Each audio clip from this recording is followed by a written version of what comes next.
is a special focus. Welcome to a special focus on the Future of the Caribbean Forum, which has started at the UWI on Tuesday. This is now Wednesday, day 2, and we're going into Thursday, day 3. We have a whole range of speakers, discussants, participants from all over the Caribbean, the hemisphere, and even beyond. With us on this particular occasion is someone who's actually making a bit of a whirlwind visit to the forum and to Trinidad and Tobago. He's the sitting Secretary General of the United Nations Conference on Trade and Development, acronym UNCTAD. This is SG Mukhisa Kituyi, and we are so happy that you could be in Trinidad and Tobago, albeit for a very short period of time. Thank you. Right. So we're going to jump right in, SG. The agenda, the forum is really quite ambitious in its undertaking, looking at new thinking for new times, which was really the session in which you participated today. But overall, a lot of, to a certain extent, even maybe a degree of cynicism about the role of multilateral agencies and other agencies in sort of facilitating and enabling these thought processes. We're talking about the CARICOM region, CARIFORUM region. What would you say would be some of the new departures, if they are new departures, for an agency like UNCTAD working with this, this process now? Okay, one of the things we've been priding ourselves with as an organization is our desire to be ahead of the curve. And that means that we see the challenges of the moment and say, what will it take to start making sense in the near future? And as I mentioned in my discussion, we've been part of the development of the Sustainable Development Goals, which is looking at how do we nurture development in a complicated, complex world with so many different players. So to us, the challenges that we're dealing with as a region are very much similar to what we're trying to grapple with, both theoretically and in practice, across the world.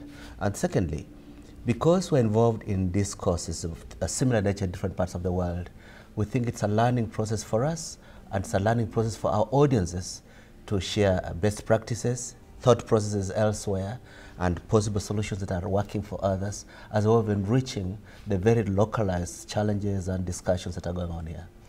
You come from, originally, your home country is Kenya, which means that you're part of the African continent, and would have been part of that grouping that sometimes people challenge whether or not it's really as relevant as it should be, the ACP. And then by extension, even the non-aligned movement, which some may say has had stops and starts or would have had its heyday.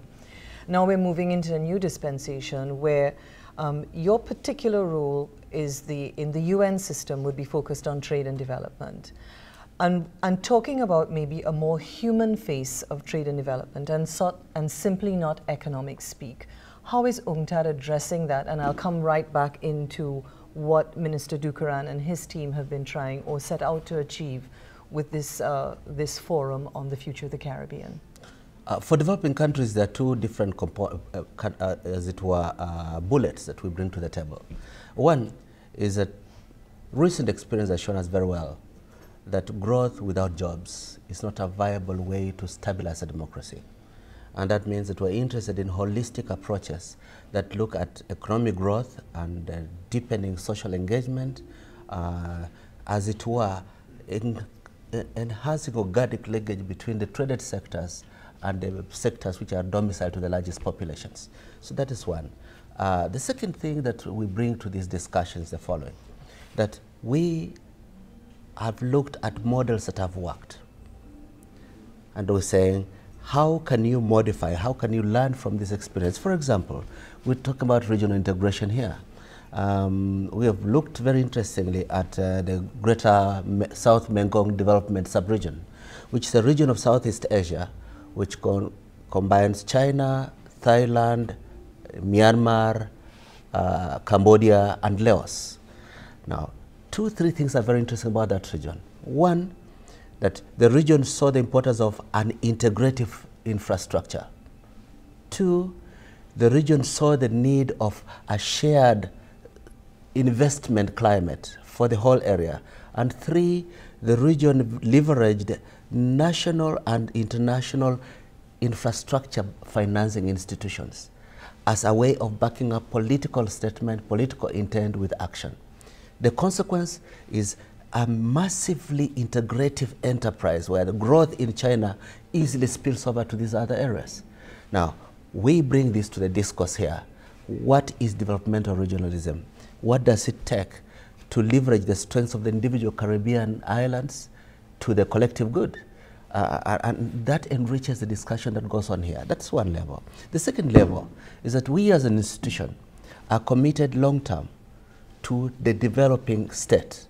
Now, the challenges we've seen in emerging countries, emerging economies like Caribbean economies, is you get into the middle-income trap. After you have graduated, you're not LDC, you have relatively good, prosperous populations, you start stagnating. And sometimes you start even eroding, falling back. You start commoditization, like we're seeing in parts of Latin America, that instead of expanding your reach to the greater market for value-added products, you start seeing a retreat in your domestic market as cheaper products from abroad start getting in. So we are sharing the discussion. How do you buttress what you have gained?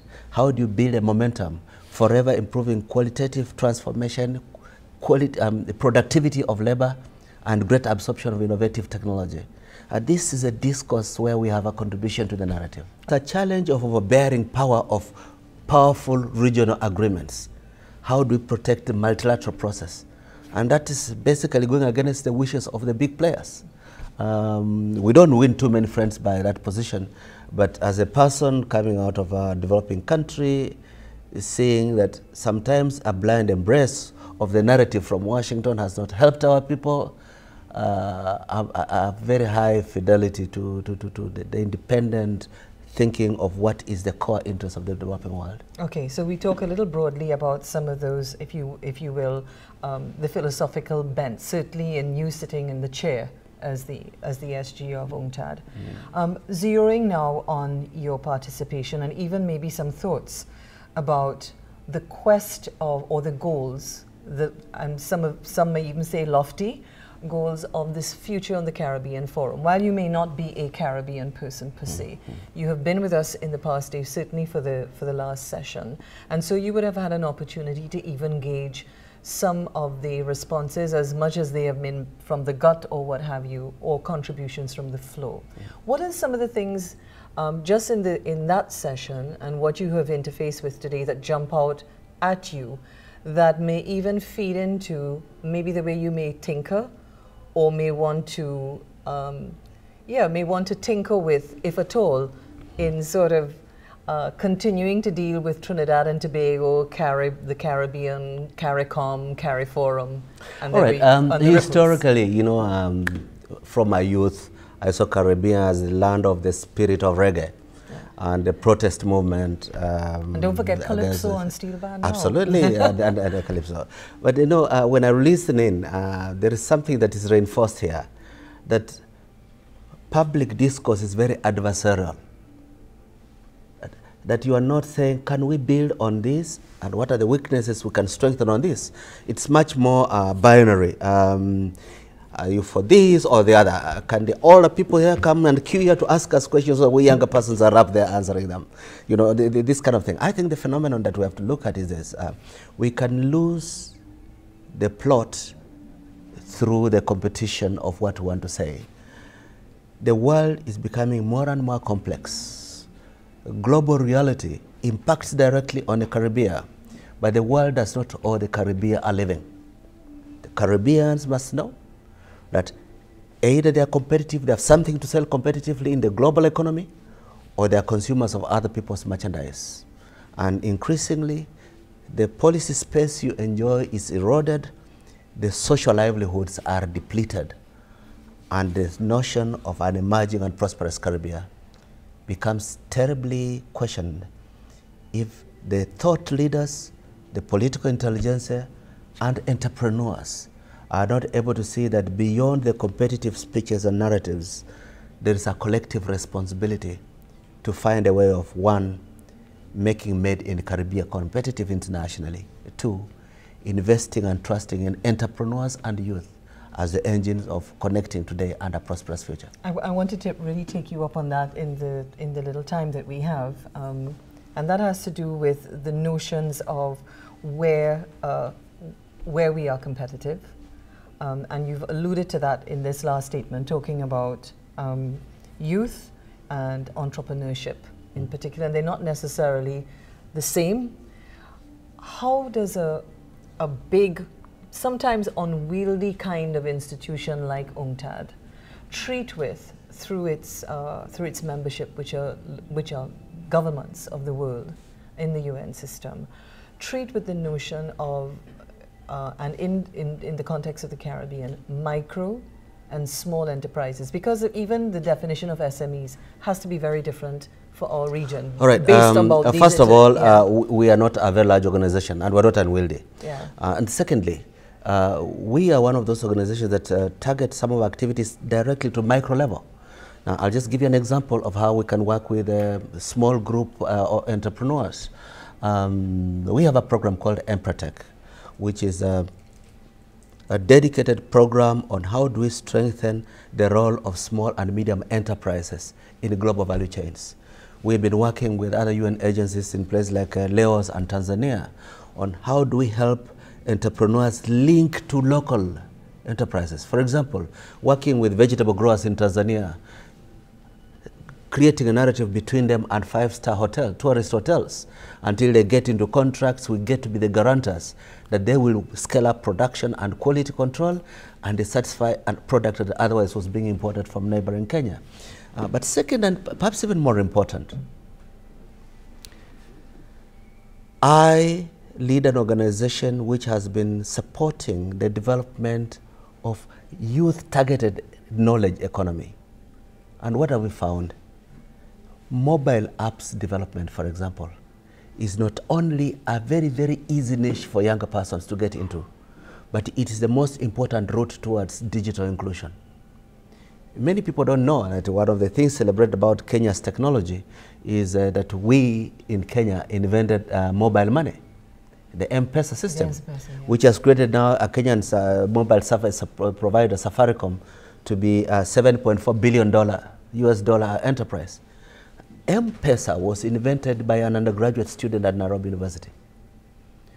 And the thing is that they are clever, but do we give them an opportunity? Are we always backing them with leveraging state resources to create links between young entrepreneurs and larger enterprises? Link them locally as a first step towards global value chain linkage. I think this is something that we as an organization believe in very strongly, and we are always hosting meetings at which this exchange of information and opportunity is discussed. Another thing that we do, we help countries do diagnostic studies on what is it that ails their competitiveness. How can we identify areas where you could do better? Reduce the cost of business, reduce the transaction time, reduce the space, the gray zone for rent-seeking behavior, increase predictability and assurances to foreign investors and partners. And these investment policy reviews of countries, trade policy reviews, science and technology and innovation reviews are a major instrument in domestic dialogue on how best to do what we're trying to do. We just did a science and investment policy review of Costa Rica, which has substantially helped in their current effort to move up the value chain. Right, so I have to wrap this. I'm so happy that you could take a little time and that you will come back. If you have not been before, that you will come back to Trinidad and Tobago and the region. So very quickly, something that you'd like to leave as maybe as a takeaway for this forum as you go back into your offices in Geneva. Well, thank you. I am going further to the Central America region. Okay. First of all, I want to thank the Honorable Minister of Foreign Affairs who invited me to come to this forum. My main statement to the people of the Caribbean that you have a phenomenal advantage of natural endowment, your human resource. You have set up the first steps towards substantial investment in the human resource, developing your most important asset. the complexities ahead require sustained and pointed conversion of creating a knowledge society, converting an information society into a knowledge economy. Build on the human resource in a competitive way using current technologies, because you can be competitive and because history shows that you have produced some people on the basis of investing in the human resource. I think this is the fundamental thing, but the most important, of course, believe in yourselves. Ambassador, Excellency Kituyi, thank you so much for spending some time with us, and we hope we have an opportunity to engage you more and certainly see more of the UNCTAD presence in driving our CARICOM Forum agenda. Thank you very much. Thank you, my pleasure. Thank you very much. And we're concluding the three-day session on the Future of the Caribbean Forum, in which a number of partners, including the Ministry of Foreign Affairs of Trinidad and Tobago, with the support of the government of the Republic of Trinidad and Tobago, has championed and has led the charge in a number of sessions over 3 days that have involved a number of partners across the academic, political, NGO, civil society, scientists, NGOs, or I think I said that, youth and young people, a number of disciplines in a very, very interesting amalgam of beginning a conversation on ideas. One that really jumped out at me was one that came out of our very last session here that was held at the Hyatt on global diplomacy in the Caribbean.